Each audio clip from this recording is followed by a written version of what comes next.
persen %S ya. Nama saya persen %S ya, usia saya persen %D tahun ya. Lalu persen %S-nya itu berarti berasosiasi dengan nilai nama, persen %D-nya itu berasosiasi dengan nilai variabel usia. Seperti ini. Oke, jelas ya. Nah, kedua formatting ini sangat friendly bagi yang background-nya dari Java ataupun dari C ya, atau C++. Oke, dan ini bisa diakomodir di Python. It's okay, bisa pakai ini juga. Tetapi Python juga menyediakan dot format. Ya, dot format ini juga menjadi favorit sebenarnya ya, karena dot format ini nanti menawarkan beberapa fleksibilitas ya. Contoh di sini ya. Nama saya ya kurung kurawal kosong ya, usia saya kurung kurawal kosong tahun. Ya, lalu kita pakai dot format ya. Lalu di sini ada nama dan usia. Nah, nama ini akan menempati posisi dari kurung kurawal yang pertama, usia ini akan menempati posisi dari kurung kurawal yang kedua. Seperti ini. Atau kita juga bisa pakai indeks ya. Nama saya ya kurung kurawal 1, usia saya kurung kurawal 0 tahun. Ya, dot format usia, nama. Berarti usia ini akan menempati indeks 0 ya. Ini indeks ke-0-nya usia, indeks ke-1-nya adalah nama. Ya, berarti usianya akan ditempatkan di sini, namanya akan ditempatkan di sini. Ya, ini kalau pakai dot format. Nah, kayak gini. Oke, tadi juga sempat disinggung ya mengenai dot format. Bagi teman-teman yang belum tahu dot format di Python, gambarannya kayak gini. Oke, ini kalau pakai dot format. Oke. Lalu berikutnya, dot format itu punya kelebihan. Kelebihannya apa? Kelebihannya dia bisa mengcover yang namanya keyword argument. Contoh ya, di sini saya punya suatu dictionary, ya nama dictionary-nya adalah dictionary siswa. Ya, dictionary buat teman-teman yang belum tahu itu merupakan key value pairs data structure di Python atau hash map kalau dalam bahasa pemrograman yang lain. Di sini saya punya key name-nya isinya adalah name dari mahasiswa. Saya punya key nama, isinya adalah nama dari mahasiswanya, dalam hal ini adalah Bejo. Key usia nilainya 25, key IPK isinya adalah nilainya adalah 3,75. Ya, dictionary. Ya, kalau buat teman-teman yang familiar dengan JSON data structure juga ini ya JSON style ya. Nah, semisal saja di sini kita mau mencetak nama dan usia, ya nama, usia. Nah, kita tahu ya bahwa nama dan usia dari siswa itu kan ditampung dalam dictionary siswa. Nah, di sini kita bisa dengan mudah kita panggil saja dot format, lalu kita panggil nama dictionary kita, ya di sini dictionary siswa. Tetapi kita akan melewatkan dictionary ini sebagai keyword argument, ya makanya di sini kita kasih bintang 2. Oke. Ini buat bahan eksplorasi teman-teman berikutnya ya. Di Python itu mengenal 2 bintang. Bintang 1 itu berarti positional argument, lalu bintang 2 itu berarti keyword argument. Nah, karena ini konteksnya dictionary dan dictionary itu key-nya menggunakan string ya atau keyword, maka kita menggunakan bintangnya 2 di sini. Ya, bintang 2. Oke. Dan kalau kita sudah pakai keyword argument, maka di sini kita sudah bisa mengakses key dari dictionary siswa ini. Ya, di sini kita mau akses key nama dan key usia. Seperti itu. Gini. Oke. Ini kelebihan dari dot format nih. Ya, kelebihan dari dot format seperti ini. Lalu berikutnya, cara yang selanjutnya adalah dengan menggunakan f-string. Nah, f-string ini diperkenalkan di Python 3.5. Ya, jadi sejak Python 3.5 kita sudah bisa pakai f-string. Tapi kalau teman-teman pakai Python 2 nggak bisa pakai f-string. Ya, atau Python-nya versinya di bawah 3.5 itu belum ada f-string.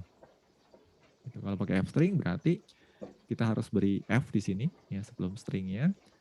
Lalu setiap kali kita mau mengakses nilai variabel ya kita tinggal akses saja pakai kurung awal lalu diikuti dengan nama variabelnya. Gitu. Nah, ini kalau pakai f-string. Itu sih, itu keseluruhan string formatting yang dikenal dalam pemrograman Python. Gitu. Harapannya bisa dipahami ya di sini ya, terkait string formatting ya. Jadi ada beberapa string formatting yang bisa dipilih. Nah, kalau ada pertanyaan sebaiknya pakai yang mana? Yang jelas kalau teman-teman memulai ya gunakan yang kira-kira nyaman buat teman-teman. Tetapi yang direkomendasikan sekarang ini adalah dengan menggunakan F-string. Gitu.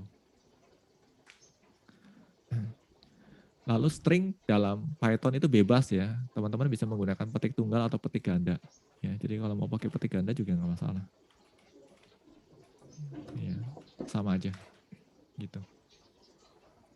Kalau saya lebih prefer pakai petik tunggal. Ada yang tahu nggak alasannya kenapa kok saya lebih suka petik tunggal dan nggak suka petik ganda?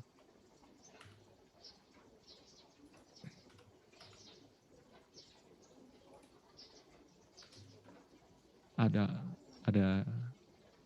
gak usah tekan shift, wah betul sekali, waduh. Ya, berarti ini siapa nih? Gregorius Alvin ya, wah dirimu sama malasnya dengan saya ya. Ya alasan saya simpel sih, kenapa saya nggak suka pakai petik ganda ya, saya lebih suka petik tunggal ya karena saya malas menekan tombol shift-nya tadi ya. Gitu. Menghemat penekanan tombol keyboard ini. Ya alasannya lebih ke alasan kemalasan aja nih. Oke. Itu string formatting ya, ada beberapa pilihan, teman-teman bisa pilih. Oke.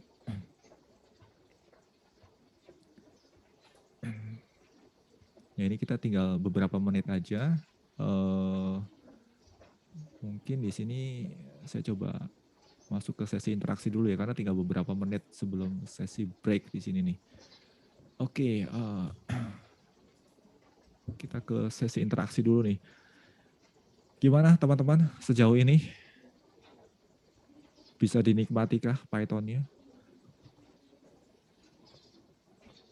Ada pertanyaan atau tanggapan?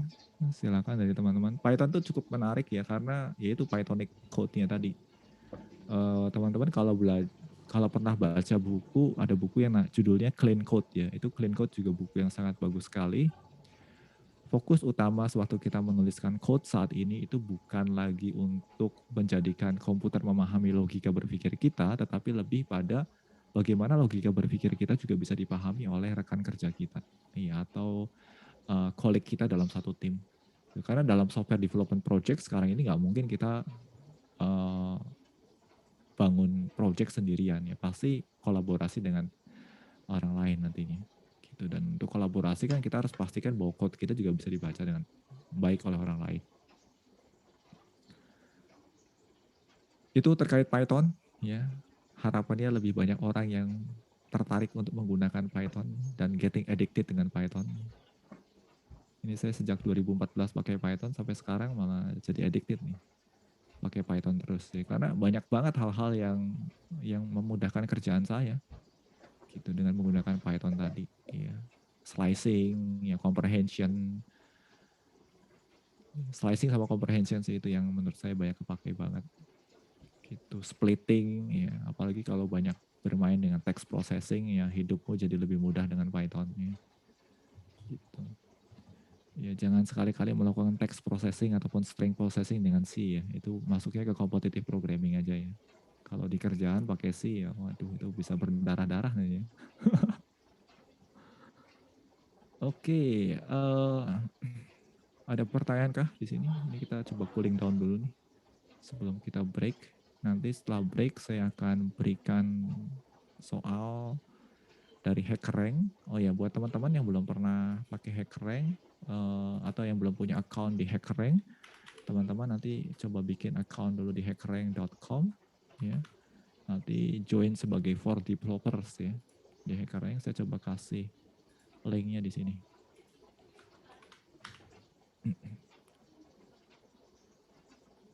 Jadi yang belum punya account di HackerRank, bikin account dulu di HackerRank.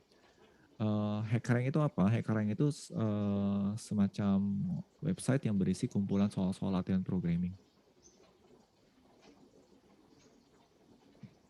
Dan bahasa pemrogramannya nggak harus Python ya, nanti ada banyak banget. Gitu. Jadi buat teman-teman yang butuh untuk latihan programming dan butuh soal-soal latihan, ya teman-teman bisa akses dari sana. Ya. Dan di HackerRank itu lumayan enak sih. Sudah ada grade-nya juga ya, ada yang level easy, ada yang level medium, ada yang level hard. Gitu. Dan sudah ada test cases-nya juga. Jadi code yang teman-teman tulis itu bisa langsung di paste di sana. Ya, apakah code-nya valid atau tidak valid ya, atau error atau nggak error ya, atau apakah menjawab pertanyaan atau tidak. Ya, gitu. Ada yang mau ditanyakan sejauh ini? Kalau ada yang mau ditanyakan bisa ngobrol-ngobrol dulu nih sebelum. Gimana teman-teman? Ada yang mau ditanyain nggak langsung di chat box ya? Jadi chatbox nih. Oh ya, bintang banyak arti ya di Python. Oh iya, banyak arti ya. Bintang di depan nama variabel itu banyak arti. Ya setidaknya ada dua arti ya. Bintang satu di depan nama variabel itu berarti kita set dia sebagai positional argument. Ya. Bintang dua berarti keyword argument. Itu. Ya, nanti lebih lanjut teman-teman bisa eksplorasi sendiri ya. Karena saya nggak mau terlalu kompleks juga di awal ini. Gitu. Buat teman-teman yang tertarik dengan artificial intelligence ya, mau mainan machine learning ataupun deep learning ya, opsinya sekarang ada dua ya, antara Python sama R ya. Tapi saya pribadi lebih recommended pakai Python ketimbang pakai R ya. Dulu waktu 2014 itu saya sempat belajar dua-duanya ya, karena saya nggak tahu tuh ya mana yang lebih bagus ya, either Python atau R. Saya belajar dua-duanya untuk olah data, tapi di akhir 2014 saya decide bahwa oke, saya harus drop R, saya fokus di Python ya. Kenapa? Karena saat itu saya juga harus ada project IoT ya. Kalau pakai R itu nggak bisa bermain di IoT. R itu udah mati kutu ya, mainnya hanya untuk di data aja. Padahal di situ saya punya kebutuhan baik untuk olah data maupun untuk untuk olah data maupun untuk IoT. Gitu. Dan saya lebih prefer Python akhirnya, karena di Python tuh lebih nyaman sih. HackRank. Keyword buat mencari. Oh ya, keyword buat mencari bintang 1 sama bintang 2 ya tadi ya. Positional argument dan keyword arguments ya. Positional argument. Terus keyword argument. Python. Nah ini. Link yang dibilang untuk suruh daftar dulu di mana itu hackerrank.com tadi. Ya, hackerrank.com. Oh, nggak di-share di everyone ya. Oh, maaf. Sorry. Sebentar. Oh iya, ini gara-gara tadi ada yang direct message nih. Jadi terkirimnya hanya, dan saya akhirnya mereply-nya hanya ke sebagian. Sorry, maaf ya. Nah ini nih, hackerrank.com. Oh, jadi keyword juga tadi salah nih berarti ya. Iya, ini reply-nya kok ke spesifik. Nah ini nih, keywordnya positional argument atau keyword argument Python. Search engine kalau bosan pakai Google ya bisa pakai DuckDuckGo ya, itu juga powerful kok. Gitu. Kenapa saya suka pakai DuckDuckGo dan saya nggak pakai Google? Karena saya butuh global search ya, bukan yang personalized search ya.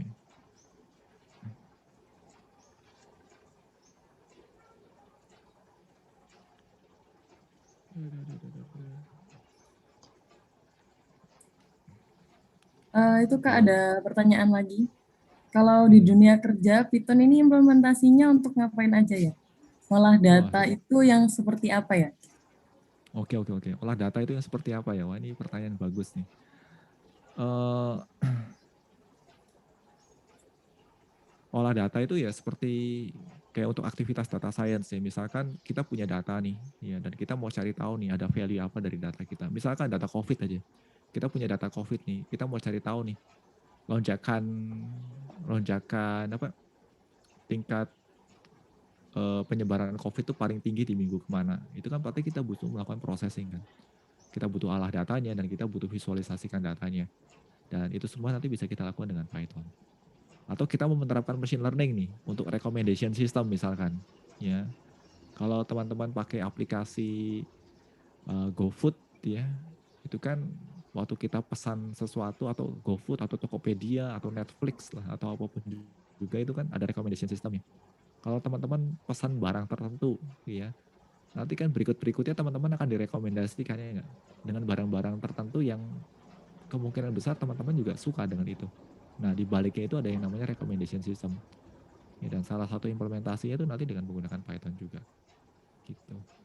Buat teman-teman tertarik dengan machine learning dan data science ya, teman-teman juga bisa cek di channel YouTube saya kebetulan saya banyak garap seputar topik itu juga di channel YouTube Indonesia Belajar. Jadi buat yang tertarik bisa main-main ke sana juga. Termasuk topik Pythonic ini ya. Topik Pythonic ini juga saya pernah bahas juga di sana. Indonesia Belajar. Jadi kalau teman-teman search di YouTube, teman-teman cari dengan kata kunci Indonesia Belajar, harusnya udah bisa ketemu channel YouTube Indonesia Belajar. Nah ini. Di Indonesia Belajar itu banyak bahas beberapa hal, tetapi kalau mau disarikan ke dalam dua hal besar, ya topik bahasannya Python dan Linux, dua itu. Jadi kalau teman-teman senang dengan Python, ya teman-teman juga senang dengan Linux, ya. Nah itu mungkin cocok itu. Ya Pythonnya diarahkannya bukan ke Python web ya, karena saya web development itu bukan bidang saya lebih banyak ke data science dan machine learning. Dan kebetulan saat ini saya sedang mengelola materi terkait dengan machine learning. Ya, jadi saya lagi develop materi machine learning sekarang ini, masih ongoing materi belajar. Tetapi di sana juga udah ada materi-materi terkait dengan data science. Ya, jadi teman-teman yang tertarik dengan bidang data science bisa belajar juga di sana ya bagaimana menggunakan Python Pandas. Yang tertarik dengan data visualization, saya juga pernah buatkan materi terkait dengan introduction to data visualization dengan Matplotlib juga. Gitu. Atau tertarik dengan statistika, ya. Ada teman-teman di sini yang tertarik statistika. Ya. Ini kalau ngomongin statistika udah langsung senyum-senyum asam nih ya. Aduh. Don't worry ya, saya jelasin statistikanya lebih fun gitu. Jadi statistika yang saya jelaskan tuh bukan menekankan pada menghitung cepat dan tepat, ya, tetapi lebih pada menginterpretasikan data. Ya. Statistika itu kalau teman-teman cek di playlist statistika deskriptif itu statistikanya pakai Python. Jadi kalau saya ngajar statistika di kelas itu saya nggak meminta siswa untuk menghitung secara manual ya. Jadi semuanya dilemparnya ke Python semua. Gitu.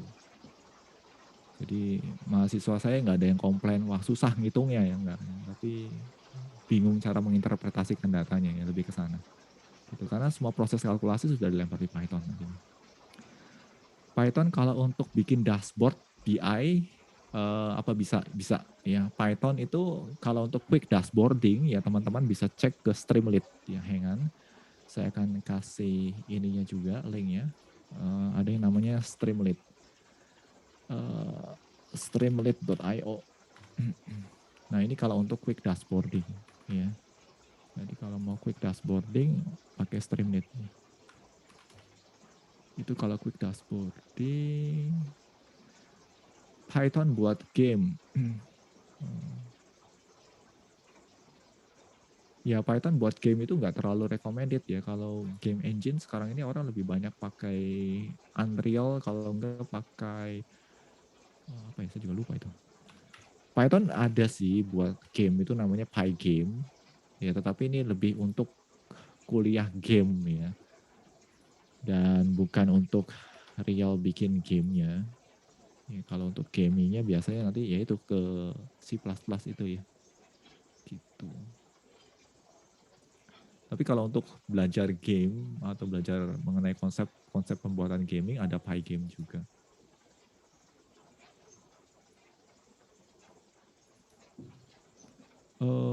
Dashboard oke, aplikasinya Flutter, terus di dalamnya bikin dashboard BI pakai Python, kombinasinya bisa sih, tapi nanti pasti butuh beberapa ini ya, beberapa integrasi sih. Tapi di Flutter harusnya sudah ada dashboarding sih harusnya di Flutter. Flutter juga kalau tertarik dengan mobile development, Flutter bisa jadi alternatif yang menarik ya. Flutter programming. Teman saya tuh ada yang bikin channel YouTube juga, Eriko Darmawan kalau ada yang tahu. Itu juga highly recommend kalau teman-teman suka dengan mobile development. Eriko Darmawan, nah ini. Ini teman saya juga, dia banyak fokus di Flutter nih. Jadi kalau teman-teman senang dengan Flutter programming atau mobile programming in general, bisa main ke situ.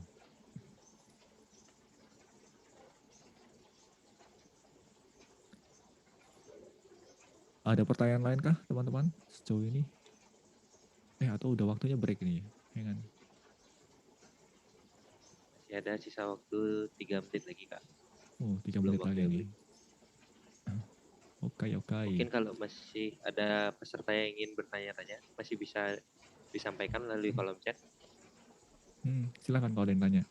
Scraping, wah scraping bagus dong kalau Python ya. Scraping jelas Python sangat superior ya.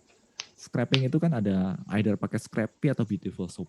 Ya, oke ya, web scraping juga hal yang atau suatu basic skill yang harus dikuasai ya sekarang ini ya. Web scraping. Saya pernah ada sesi podcast bareng Mas Sigit Dewanto ya. Dia salah seorang web scraper engineer andalan kalau ada yang pernah tahu. Hang on, saya kasih linknya dulu ya. Mas Sigit ini dia kerja di dulu nama perusahaannya Scraping Hub ya, tapi sekarang berubah menjadi Zaite ya nama perusahaannya. Hang on. Saya kasih dulu linknya. Ini kalau tertarik dengan web scraping ya, ini idealnya menyimak sesi bincang-bincang saya dengan Mas Sigit nih. Mas Sigit juga community lead untuk Python Jogja, ya, jadi komunitas Python Jogja. Gitu. Ini teman-teman yang di Surabaya join ya ke Surabaya Pi. Itu komunitas Python Surabaya. Itu rame kok itu. Ya, rame banget itu Python Surabaya. Kayaknya komunitas Python paling aktif di Indonesia ya Python Surabaya itu. Rame banget. Surabaya juga udah 2 kali host PyCon ya. 2 kali itu.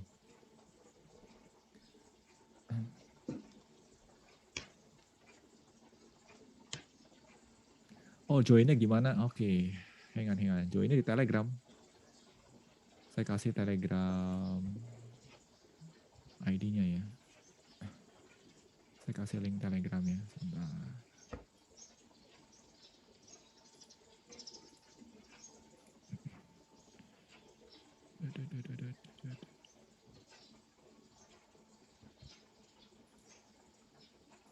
Ini PyCon ID ya. Ini komunitas Python Indonesia. Terus saya kasih spesifik ke Surabaya Pi juga ya.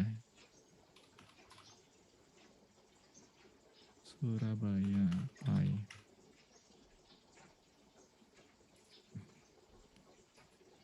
Kalau saya karena posisi saya di Bandung, saya di Bandung Pi.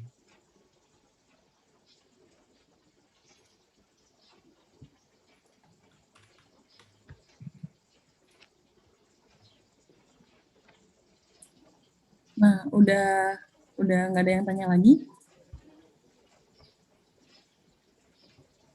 Oke, gimana nih teman-teman? Menarik ya materi mengenai Python tadi ya. Selanjutnya adalah sesi isoma selama 30 menit. Peserta dipersilakan untuk istirahat terlebih dahulu. So, see you guys.